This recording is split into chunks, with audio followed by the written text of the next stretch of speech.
Hello everyone, welcome to Deal Academics. तो जैसा कि आप लोगों को पता है कि हमारे चैनल पर एक सीरीज़ चल रही थी जिसमें हम क्लास 10th साइंस की जो एनसीईआरटी की टेक्स्ट बुक है उसमें जितने भी चैप्टर्स हैं उसमें जो एनसीईआरटी के मोस्ट इंपॉर्टेंट एक्टिविटीज़ और मोस्ट इंपॉर्टेंट क्वेश्चंस हैं वो डिस्कस कर रहे थे। तो आज की इस वीडियो में हम लेकर आया हूँ मैं आपके लिए क्लास 10th साइंस का जो आपका चैप्टर नंबर 2 है, एसिड बेसिस एंड सॉल्ट्स। इस वाले चैप्टर की जितनी भी इंपॉर्टेंट एक्टिविटीज़ हैं और जो इंपॉर्टेंट क्वेश्चंस लिस्टेड हैं एनसीईआरटी की टेक्स्ट बुक में वो मैं आपको बताने वाला हूँ। चलिए स्टार्ट करते हैं वीडियो को। सबसे पहले आपको जो फर्स्ट पेज दिख रहा है यहाँ पर जो है कोई भी एक्टिविटी नहीं है, इसलिए यहाँ पर कुछ भी इम्पोर्टेंट नहीं है। आगे चलते हैं। यहाँ पर हमारे पास पेज नंबर 2 पर यह आप ध्यान रखिए, जो क्वेश्चन दे रखा है यहाँ पर, अगर आपको अपना कॉन्सेप्ट क्लियर करना है then it is important question. यहाँ पर जो है ये वाला जो क्वेश्चन है आप जो है इसे प्रैक्टिस कर सकते हो, और साथ ही साथ जब इस क्वेश्चन को आप पढ़ोगे तो थोड़ा सा आपका कंसेप्चुअल जो चीज़ है क्लियर हो जाएगी। इसीलिए जो है एसिडिक और बेसिक मीडियम के बारे में आपको पता करना है तो आप जो है ये वाला क्वेश्चन देख के जाना। ठीक है, आगे चलते हैं। यहाँ पर हमारे पास ये जो एक्टिविटी 2.1 है वो इतनी इंपॉर्टेंट नहीं है। ठीक है, बस आपको थोड़ा बहुत इंडिकेटर्स के बारे में यहाँ पर बताया गया है। आगे चलते हैं। हाँ, यहाँ पर आपकी आ जाती है पेज नंबर 3 पर एक्टिविटी 2.3। ठीक है, इसमें बताया गया है कि कैसे एसिड्स और बेसिस जो हैं वो मेटल्स के साथ रिएक्ट करते हैं। एक्टिविटी 2.3 में यहाँ पर जो है जिंक ग्रैनुअल्स यानी कि जो जिंक है, जिंक के ग्रैनुअल छोटे छोटे पार्टिकल जो है डाइल्यूट सल्फ्यूरिक एसिड के साथ रिएक्ट करते हैं और हाइड्रोजन गैस की टेस्टिंग होती है। ठीक है, तो ये वाला जो आपका एक्टिविटी 2.3 है ये जो है आपका इंपॉर्टेंट है इस पॉइंट ऑफ व्यू से। आगे चलते हैं यहाँ पर। ठीक है, अब यहाँ पर आ जाता है एक्टिविटी 2.4। ठीक है, एक्टिविटी 2.4 में आपका बताया गया है कि जब सोडियम हाइड्रोक्साइड रिएक्ट करता है जिंक के साथ तो सोडियम जिंकेट की फॉर्मेशन होती है और हाइड्रोजन गैस रिलीज होती है। ये एक्टिविटी 2.4 भी आपकी इंपॉर्टेंट है क्योंकि कई बार जो एग्जामिनेशन में इसके ऊपर क्वेश्चन आया हुआ है। ठीक है, आगे चलते हैं। यहाँ पर एक्टिविटी 2.5 आती है। एक्टिविटी 2.5 भी आपकी इंपॉर्टेंट है। इसमें बताया गया है कैसे मेटल कार्बोनेट और मेटल हाइड्रोजन कार्बोनेट जो है रिएक्ट करते हैं एसिड्स के साथ। ठीक है, तो एक्टिविटी 2.5 भी आपकी इंपॉर्टेंट है, जिसमें ये वाले जो दो रिएक्शंस हैं वो बहुत ज़्यादा इंपॉर्टेंट हैं और बाकी आपका जो ये रिएक्शन है ये भी पहले से ही इंपॉर्टेंट है। ठीक है, आगे चलते हैं। पेज नंबर 20 यहाँ पर दे रखा है पेज नंबर आगे। ठीक है, 21। ठीक है, आगे चलते हैं। तो यहाँ पर हमने पढ़ लिया, हाँ ये वाला रिएक्शन बहुत ज़्यादा इंपॉर्टेंट है। कैल्शियम कार्बोनेट जब वाटर के साथ रिएक्ट करता है और कार्बन डाइऑक्साइड गैस के प्रेजेंस में आता है तो कैल्शियम हाइड्रोजन कार्बोनेट की फॉर्मेशन होती है एक्वस फॉर्म में।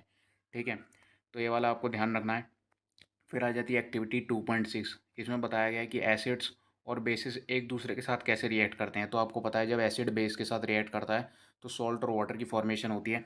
वही रिएक्शन यहाँ पर दे रखा है कि जब सोडियम हाइड्रोक्साइड हाइड्रोक्लोरिक एसिड के साथ रिएक्ट करेगा तो सोडियम क्लोराइड यानी कि जो एक सॉल्ट है और वाटर की फॉर्मेशन होती है। ठीक है, तो ये आपकी एक्टिविटी जो है आपको ध्यान रखनी है, एक्टिविटी 2.6। ठीक है अंदर, ये भी इंपॉर्टेंट है। आगे चलते हैं। यहाँ पर आ जाती है एक्टिविटी 2.7। इसमें बताया गया है कैसे मेटालिक ऑक्साइड जो है वो एसिड्स के साथ रिएक्ट करते हैं। तो एक्टिविटी 2.7 भी आपकी इंपॉर्टेंट हो जाती है। ठीक है, इसमें क्वेश्चन की बात करें। ठीक है, तो यहाँ पर क्वेश्चंस की बात करते हैं। क्वेश्चंस के अंदर आ जाते हैं। तो यहाँ पर क्वेश्चंस के अंदर जो आपको क्वेश्चन नंबर फर्स्ट सेकंड और थर्ड तीनों ही यहाँ पर बहुत ज़्यादा इंपॉर्टेंट हो जाते हैं क्योंकि कई बार ये क्वेश्चंस जो है वो आपके एग्जाम में रिपीट हो चुके हैं, इसलिए ये तीनों ही क्वेश्चंस बहुत इंपॉर्टेंट हैं। आगे चलते हैं यहाँ पर। ठीक है, एक्टिविटी 2.8। एक्टिविटी 2.8 आप कह सकते हो कि इम्पॉर्टेंट है क्योंकि इसके अंदर जो है ये बताया गया है कि एसिड सॉल्यूशन इन वाटर यानी कि जब वाटर के अंदर एसिड सॉल्यूशन होता है तो वो इलेक्ट्रिसिटी को कंडक्ट करता है। ठीक है, तो एक बार ये आप देख लेना एक्टिविटी 2.8 के बारे में। ठीक है, यहाँ पर आ जाती है एक्टिविटी 2.9। जब एसिड रिएक्ट करता है, एसिड और बेस जो है एक वाटर सॉल्यूशन में रिएक्ट करता है। ठीक है, यहाँ पर प्रिपरेशन की बात करते हैं HCl गैस की। तो ये वाली एक्टिविटी भी आपके लिए इंपॉर्टेंट हो जाती है। आपको पूरी एक्टिविटी याद नहीं रखनी है, लेकिन जो मेन मेन की पॉइंट्स हैं वो जो आप यहाँ से पढ़ सकते हो। जैसे कि फॉर एग्जांपल ये रिएक्शन आपको ध्यान रखना है कि जब HCl रिएक्ट करता है वाटर के साथ तो हाइड्रोनियम आयन की फॉर्मेशन होती है और क्लोरीन आयन की फॉर्मेशन होती है। ठीक है, आगे चलते हैं। यहाँ पर ये आ जाता है आपका पेज नंबर 24। ठीक है, पेज नंबर 24 के अंदर आपको ये वाले रिएक्शन याद रखने हैं कि जब डिसोसिएशन होता है किसका, सोडियम हाइड्रोक्साइड का और मैग्नीशियम हाइड्रोक्साइड का, या फिर कह सकते हो जब उनका एक तरीके से हाइड्रोलाइसिस कह सकते हैं, यहाँ पर आयंस की फॉर्मेशन हो रही है, ठीक है, डिसोसिएट हो रहे हैं, ये वाली चीज़ें आपको ध्यान रखनी है, ठीक है। एक्टिविटी 2.10 जो है इतनी इम्पोर्टेंट नहीं है। आगे चलते हैं यहाँ पर। हाँ, ये वाले क्वेश्चंस में आ जाते हैं। तो इस वाले क्वेश्चंस के अंदर यहाँ पर जो है आपका क्वेश्चन नंबर सेकंड इम्पॉर्टेंट है, क्वेश्चन नंबर 4 इम्पॉर्टेंट है, 5 इम्पॉर्टेंट है, और आपका इसमें क्वेश्चन नंबर जो आपका 6 है वो भी इम्पॉर्टेंट है, ठीक है। ये आपको सारे क्वेश्चंस देख लेने हैं, ठीक है। और ये आपको पीएच स्केल याद रखना है कि पी कोई भी जो सब्सटेंस है वो एसिडिक है या फिर बेसिक है, वो आपको इस बारे में ध्यान रखना है। आगे चलते हैं यहाँ पर। ये जो इम्पोर्टेंस है पीएच की एवरीडे लाइफ में, ये तो आप लोगों को पता ही है, ठीक है। पीएच वैल्यू के बारे में आप पढ़ेंगे तो आपको पता लग जाएगी सारी चीज़ें। हमारे डाइजेस्टिव सिस्टम में भी पीएच होता है, सॉइल में भी पीएच होता है, ठीक है। PH change due to tooth decay, ये वाला जो ये भी पार्ट इंपॉर्टेंट है, कई बार एग्जामिनेशन में रिपीट हो चुका है।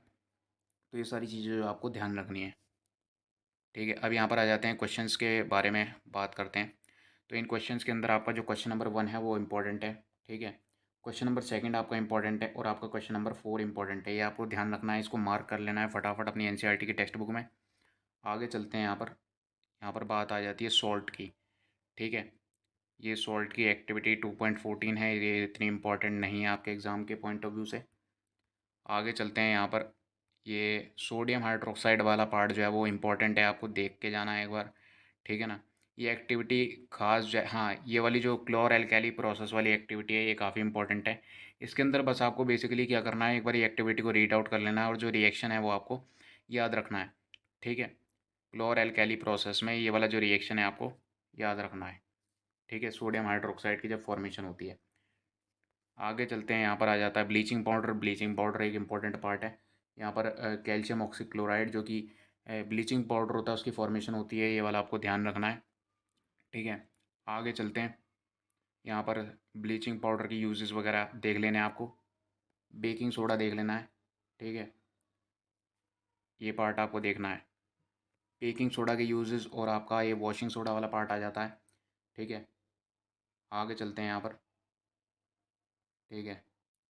ये सारी चीज़ें आपको यूजेस आपको पता ही हैं, ठीक है। ये वाला जो एक्टिविटी है 2.15, ये भी आपको पता होना चाहिए, इंपॉर्टेंट है। इसमें वाटर ऑफ क्रिस्टलाइजेशन के बारे में बात करी है।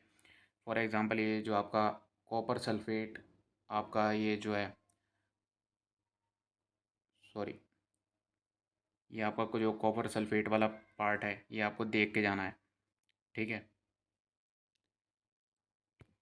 इस वाले पार्ट में आपको वाटर ऑफ क्रिस्टलाइजेशन के बारे में सारी बातें बताई गई हैं, ठीक है।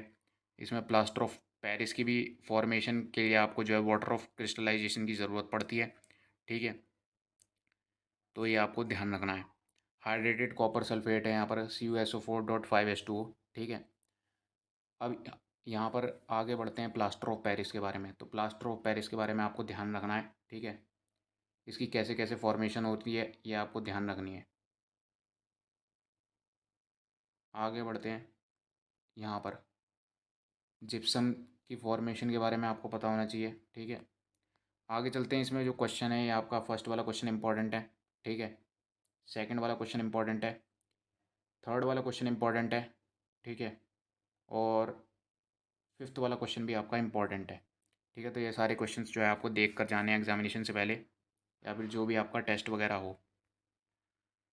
अब आ जाते हैं हम एक्सरसाइज के क्वेश्चंस पर, ठीक है।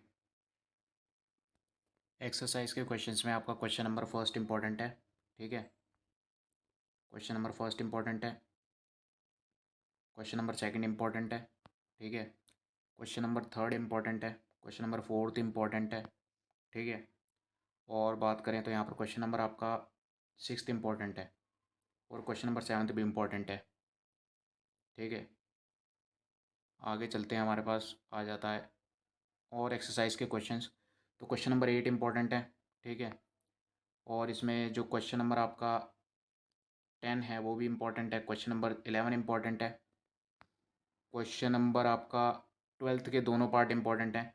क्वेश्चन नंबर आपका 13th भी इम्पॉर्टेंट ही है, ठीक है। और क्वेश्चन नंबर आपका 14 इम्पॉर्टेंट है, ठीक है। तो ये सारी बातें आपको ध्यान रखनी है इस चैप्टर के अंदर, ठीक है। इन सारी एक्टिविटीज़, इन सारे रिएक्शंस और इन सारे जितने भी एनसीईआरटी के जो आपके एक्सरसाइज और इन टेक्स्ट क्वेश्चंस हैं उनको आपको एक बारी ज़रूर से एग्ज़ामिनेशन से पहले या फिर जो यूनिट टेस्ट है या फिर आपका प्री बोर्ड एग्ज़ामिनेशन है, उससे पहले ज़रूर से देख के जाना है, क्योंकि इनसे बाहर जो है आपका पेपर जो है नहीं बनने वाला है और मोस्टली चीज़ें जो हैं इन्हीं से पूछी जाएंगी आपके एग्ज़ामिनेशन के अंदर। और बाकी हमारे चैनल डील एकेडमिक्स को ज़रूर से सब्सक्राइब कर लेना ऐसी और वीडियोज़ के लिए। Thank you for watching.